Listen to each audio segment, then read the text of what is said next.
Welcome back to Beacon English Podcast. Great to be back. You know, every single day, we're all doing it, whether it's figuring out a huge work project, booking travel, or honestly, just deciding on dinner tonight. You're constantly doing this fundamental thing, talking about the future, expressing what you plan to do, what you intend. Absolutely. It's constant. And we're starting here because, well, talking about the future isn't just some grammar point you tick off a list. It's basic social survival, isn't it? Totally. It's how we connect, how we organize. If you can't easily and clearly say what you're planning or what you've decided, it really limits you.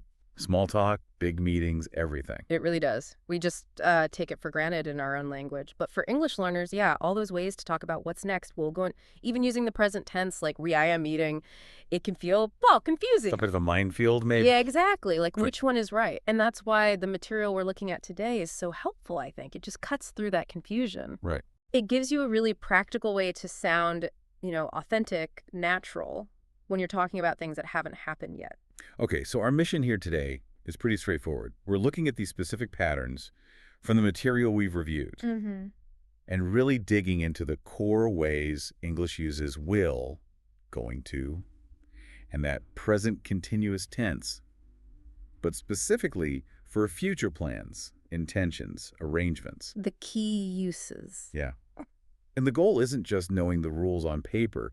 It's about getting confident using them, instantly.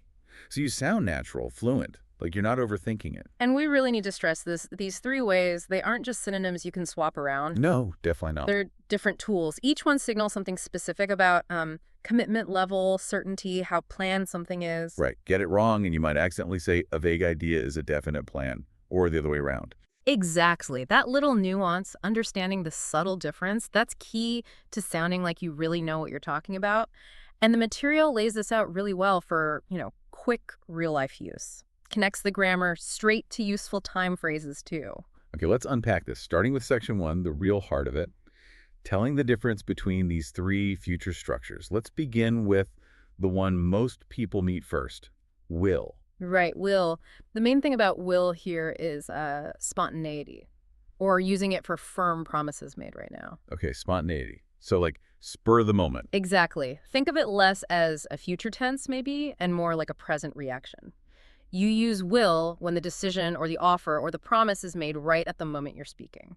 Ah, so it wasn't planned beforehand, not even 5 minutes ago. Precisely. That timing is critical. If the intention didn't exist before you started the sentence, will is usually your go-to. Well, why will? Why is that the one for quick reactions? Well, it's efficient. It takes the least brain power, maybe. If someone says, oh, no, I forgot my wallet, your instant reaction, your offer is probably, I'll lend you some money. Right. You wouldn't pause and think, I am going to lend you some money. That sounds odd. It does. The moment's gone. Will shows that immediate commitment, that quick response. The material gives those great examples. I'll call you later. That's a promise. Or maybe just confirming you'll do it. Okay. And I'll help you with that. That's a clear offer, a decision made right then and there. And even I'll call you later, that often just pops out in conversation, doesn't it? Yeah. Like the conversation itself made you realize you need to call. It wasn't in your calendar. Exactly right. It's a commitment made now about a future action, prompted by the present situation, not pre-scheduled. Okay. And to really nail that spontaneity, using the contractional allation is, well, pretty essential for sounding natural. Right, not I will. Yeah, saying all just flows. It's about building that linguistic muscle memory, Saying all cuts out that tiny pause your brain takes to process I will. It makes the response feel instant, which is what you want in quick back and forth chat. Makes sense. Now, before we get to going to, there's another job will does, right? Making predictions. The material touches on it in the quiz part. Ah, yes. Good point. Predictions. This is where it often gets confusing for learners. So when do we use will for predicting versus going to? Okay, so will is for predictions based on your personal opinion, your belief, maybe a hope, or just general knowledge. And this is key, without any specific immediate proof you can see right now. Okay, so less evidence-based. Exactly. I think the economy will improve next year. That's just my belief, my general forecast. There aren't storm clouds gathering outside my window right now proving that economic prediction. Got it. So it's maybe a bit less certain. More subjective belief than objective fact happening now. Precisely. If the prediction feels a bit lower certainty, and it comes from inside your head, the I think or I believe factor, then will is usually the structure you reach for. Okay, that clarifies things. Yeah. Let's shift gears then. Let's increase the commitment level and talk about going to. If will is the quick impulse, where does the Pelsker going to fit in? Right, going to. This signals a plan or an intention that you formed before the moment you started talking. Yeah. The spontaneity, gone. Okay. The intention was already there. It's like a pre-thought out idea in your mind. You use this one for talking about things you've prepared for, goals, decisions that took a bit of thinking. I like that idea of a decision already filed internally. You're just announcing it now. The examples really help here. I'm going to start a new job. Yeah. Obviously, that didn't just happen. That took planning, maybe Yeah. applications, interviews, lots of prior steps. For sure. And let's contrast it with will again, but for predictions. We Yeah. said will is for belief-based ones. Going to is for evidence-based predictions. If I look out the window and see huge, dark, swirling clouds heading this way, I'd say, whoa, look at those clouds. It's going to rain. Because you have immediate visual evidence right now. Exactly. The external present evidence points strongly to that future event. That makes going to the natural choice. So it's almost like will 4, I think it might happen. Going to, look, it's definitely happening. That's a great way to put it. It's not just grammar. It tells the listener why you're saying it, where your confidence comes from. Right. And the material also gives that everyday example. I'm going to cook dinner tonight. Okay, maybe it's routine, but the intention, planning the meal, maybe getting ingredients that happened before you said it, it wasn't just a sudden urge. And this is where it gets really interesting, I think, because the choice between them changes how people see your plan. Totally. If you say, I think I will cook dinner tonight, Yeah. it sounds Yeah. maybe, perhaps. Yeah, tentative. Could change your mind. But I'm going to cook dinner tonight. Yeah. That sounds like the decision's made, like you've mentally committed. Definitely. The listener gets that the commitment is higher with going to. It's a small language shift, but socially it signals more reliability. Okay, so we've got spontaneous will, planned, going to. What's the third one? The one that often trips people up. The present continuous, using I am doing for the future. Ah, yes. The present continuous for future. This one signals the highest level of commitment generally. It's for a fixed arrangement. Fixed arrangement. What does that mean exactly? More than just a plan. Yeah, more than just your internal plan, like going to. This usually implies something external is involved. Two things, usually. Some kind of confirmation, and often another person or organization or a schedule, like an appointment in your calendar, a ticket you've bought, an agreement you've made with someone else. Okay, so if I say I'm going to meet my cousin tomorrow, that's my intention. But if I say I'm meeting my cousin tomorrow, that implies you've probably confirmed it. You've agreed on a time, maybe a place. You both expect it to happen. The arrangement feels locked in. right. Look at the examples provided. I'm meeting my cousin tomorrow. Sounds confirmed. Or travel. I'm flying to London next week. Okay, that implies you have the ticket, the flight is scheduled. Exactly. The arrangement is fixed by the airline, the booking. If you said, I think I'll fly to London next week, it sounds like you're just thinking about it. Maybe you haven't even looked at flights yet. So let's connect this to why a learner should care, especially, say, in a professional setting. Why does this matter? Oh, hugely.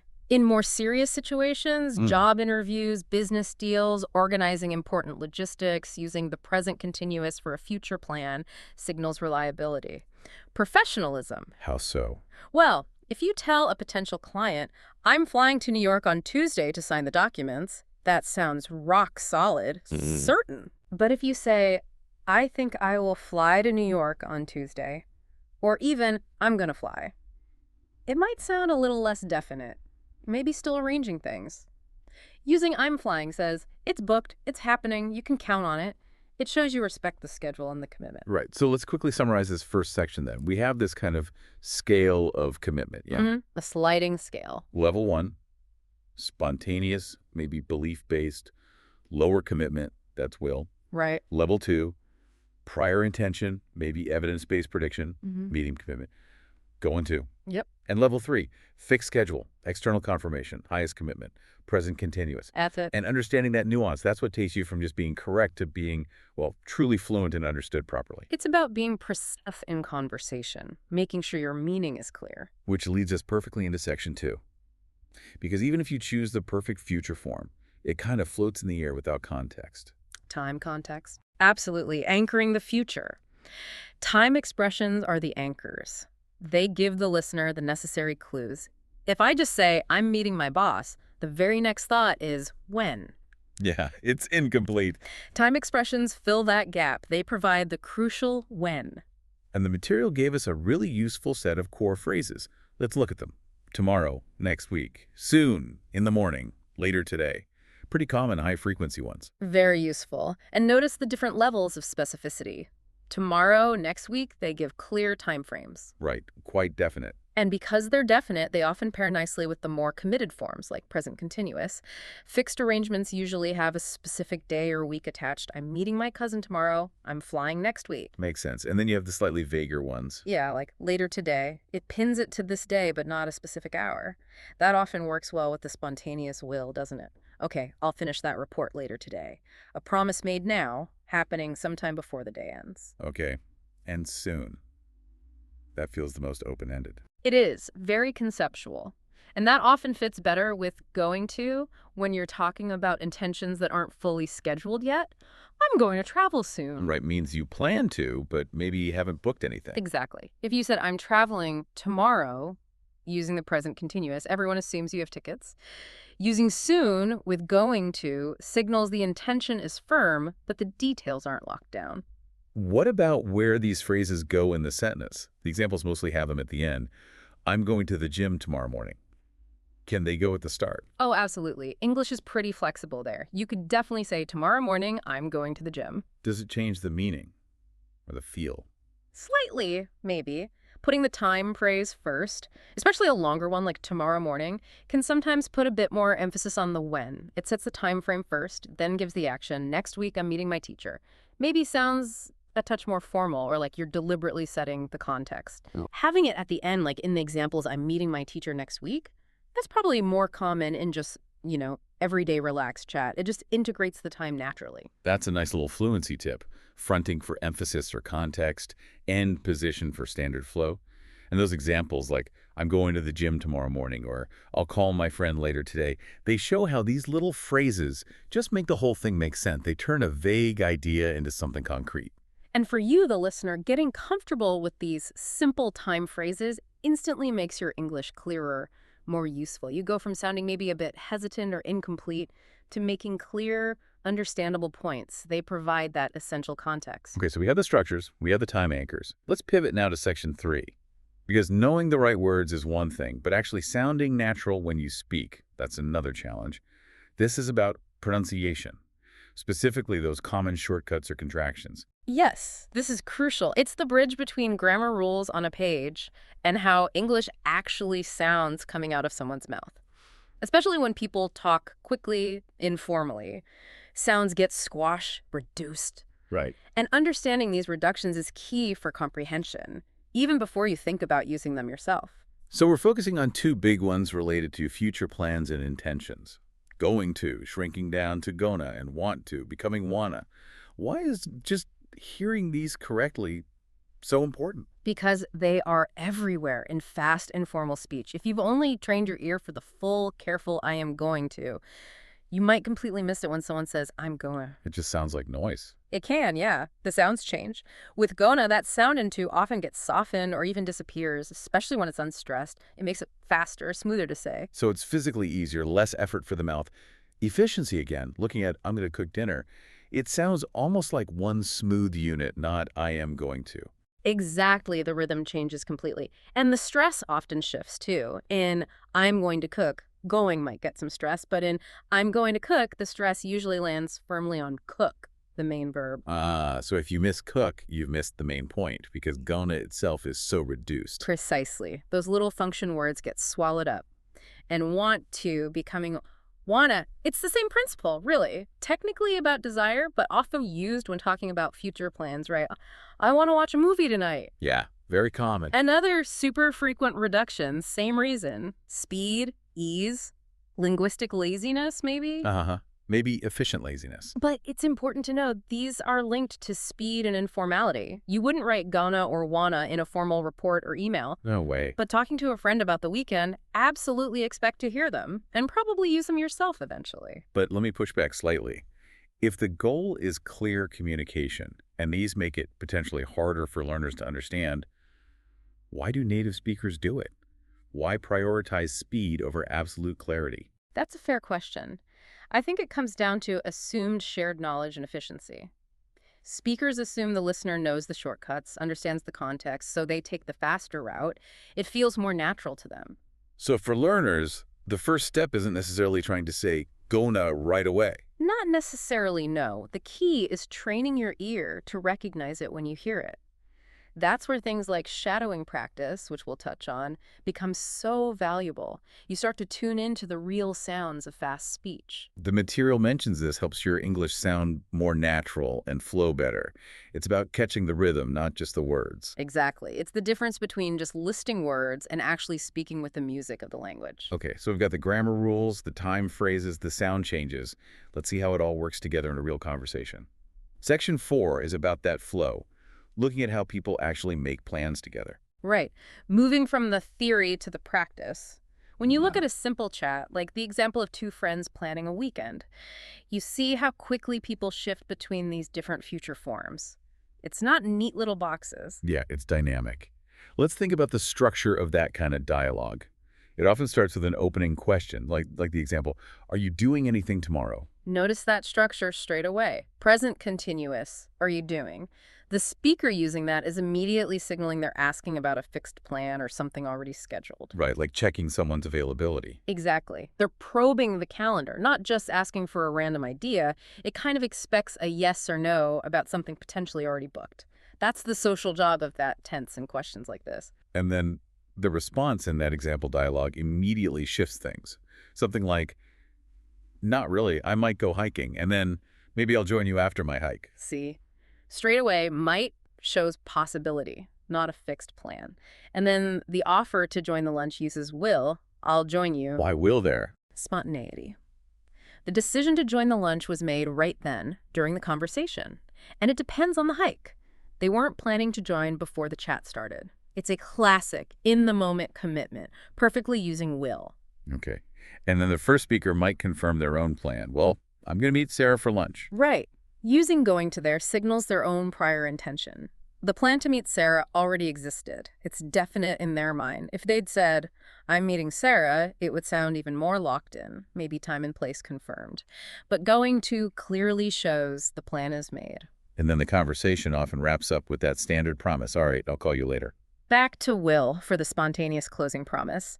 That little dialogue pattern really shows how we dance between commitment levels, choosing the form that fits how solid the plan is at that exact moment. It's quite complex when you break it down, but native speakers do it without thinking. Exactly. And that's where the practice methods mentioned come in, things like listen and repeat or shadowing. Right. Why is shadowing, just repeating what you hear, so effective? It sounds simple. It sounds simple, but it works on a deeper level. When you shadow, you're trying to copy everything immediately. Not just the words, but the rhythm, the intonation, the pauses, the stressed syllables. You're trying to mimic the music. So you bypass the analytical part of your brain that's trying to pick the right grammar rule. Largely, yes. You're focused on sound and flow. If you practice saying, I'm going to meet Sarah for lunch, over and over, shadowing a native speaker, your mouth gets used to the movements, your ear gets used to the rhythm, even the slight reduction towards gonna might start to feel natural. So the next time you need that phrase, your brain doesn't build it word by word.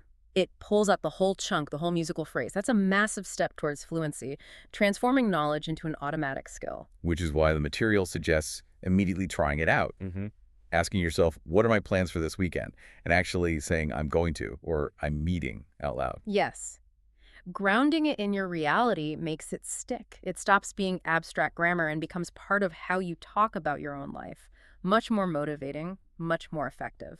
Okay, let's move into section 5 then, and check our understanding. Let's use the kind of quiz questions provided in the material to really solidify the differences.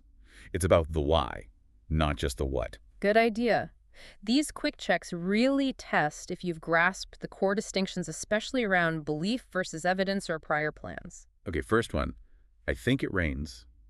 The answer given is will. Why must it be will there? Because of the first part, I think. That immediately tells you this is a personal opinion, a belief, a general guess. There's no mention of looking at clouds or checking a forecast. No external evidence cited. Exactly. And since will is the go-to for predictions based on internal belief or opinion, it's the only one that fits the low certainty implied by I think. Got it. Okay, compare that to, I visit my cousin next week. The answer is going to. I going to. Well, visiting someone next week usually isn't a spur-of-the-moment decision made while you're talking. It implies some prior thought, some intention. A plan existed before speaking. Right, so the structure needs to reflect that prior plan. Now, arguably, I'm visiting my cousin, present continuous, could also work if it was all firmly arranged. Okay. But going to perfectly captures that sense of prior intention or plan made beforehand, which is the core idea being tested here. It strongly suggests the decision is made. Okay, that makes sense. And the last one focuses on the highest commitment. I'm my friend tomorrow. The answer is meeting. Yes. Using the present continuous form meeting, this signals that it's very likely a fixed, confirmed arrangement. A time, maybe a place, agreed upon by both people. Locked in the calendar. Pretty much. That high level of certainty, combined with the specific time tomorrow, makes the present continuous the clearest, most definite choice to communicate a fixed plan. So these questions really hammer home that just knowing the names of the tenses isn't enough. You have to feel the difference in commitment, in certainty, in planning status that each one carries. Absolutely. When you can confidently choose between will, going to, and the present continuous based on the situation, you're not just speaking correct English, you're speaking precise English. You're clearly communicating your intentions and how solid they are.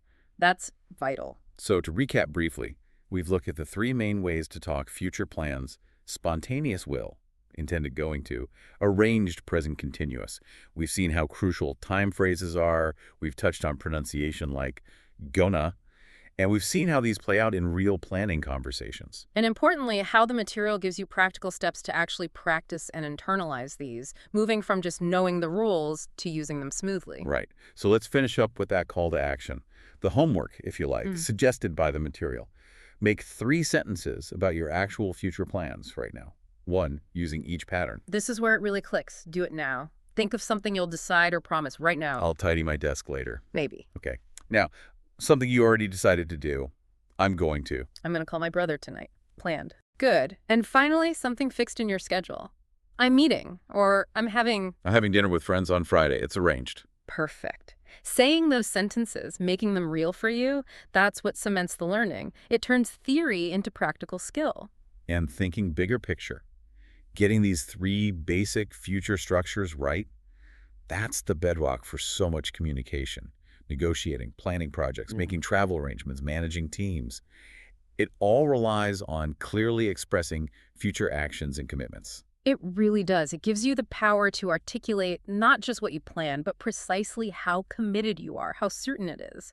That's incredibly important in any international or professional context. It lets you manage expectations clearly. Exactly. You move from maybe feeling hesitant to being a confident communicator who can clearly state plans and intentions. So what does this all mean? We've seen the nuances between spontaneous will, planned going to, arranged present continuous, even how the choice signals prediction type. But here's a final thought to chew on. What happens when you deliberately mix in uncertainty? What if you have a fixed plan, say, I'm flying to Paris next Tuesday, but you add, I might have to postpone it? How does adding words like might or possibly interact with these structures and change how definite your supposedly fixed plans sound to others? That interaction between certainty and possibility, something for you to explore as you keep practicing. Thanks for joining us today.